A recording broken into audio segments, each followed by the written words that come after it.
So I got my copy of the Mega Man X Dive Complete Works about a week or so ago. I mean, I already had the Japanese version, but I can read this one. I'm Wes the Explosion, and I already broke open the shrink wrap and gave it a flip through, so let's give it a quick review.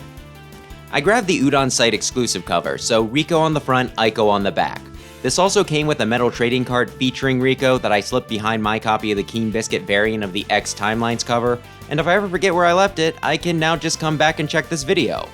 Standard edition has the standard image, same as what's on my Japanese copy. It goes for $49.99, and it looks like only hardcover is available right now, though I wouldn't be surprised if it got a paperback version sometime down the line. Speaking of, nice and sturdy, the print job is decent, about what you'd expect, with font and text that fits the game. There's 256 pages if you want to know for a cost breakdown. Oh, and it was printed in Malaysia. As for what's inside, well, after a table of contents and title pages, you get entries for the playable characters from X Dive. Each has the main image, name in both English and Japanese, what series they're from, a short list with their role and special properties, stat chart, a pic of the 3D model, and the names and icons of their special moves. Depending on how major the character is or how complex the design, there might also be some extra concept art, some of which were unused, design breakdowns, and the 3D model at different angles. There's also the occasional staff commentary, though unlike the other complete works, these are pretty sparse, so not too much to read here.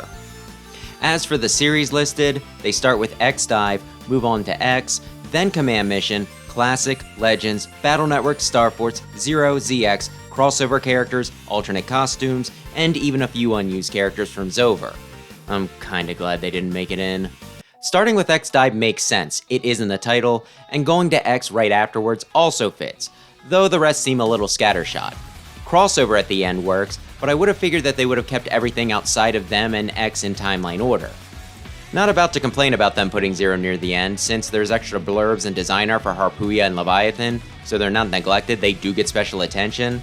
I'm just curious about the logic. Also find it a little strange that X Command Mission is listed as its own series, since it's just one X spin-off game, it never got a sequel. Again, X Dive being treated special makes sense, since not only is it the main focus, but if we count the mobile and offline versions as separate games, you could argue it is a series.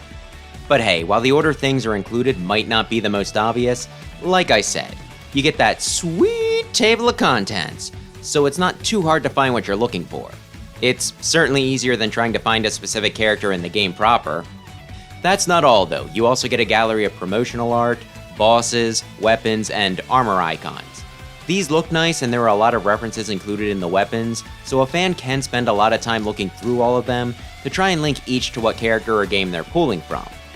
Then, to close things out, there's a 6-page interview with one of the designers, Keisuke Mizuno, and producer Yoda Hideto, followed by a little advertisement for the offline version at the end, and a credits page after that.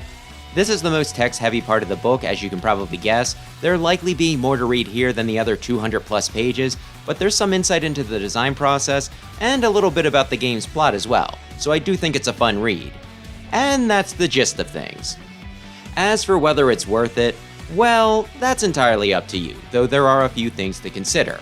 First, how you doing financially?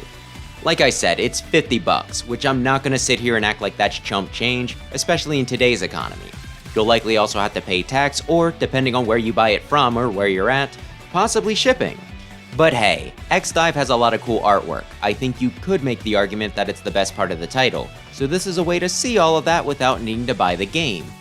Saying that though, you could get X Dive offline for $30 on Steam, so maybe we don't use this as an alternative, unless you're very much against needing to unlock things. No, to sell you on the merits of the book, it is a nicely formatted and convenient way to look through all of the art of X Dive, and if you're big on the game's aesthetics, there's even some extra images that you wouldn't see otherwise. Plus, it would look pretty fancy sitting on your shelf, so we could sum it up as a collector's item.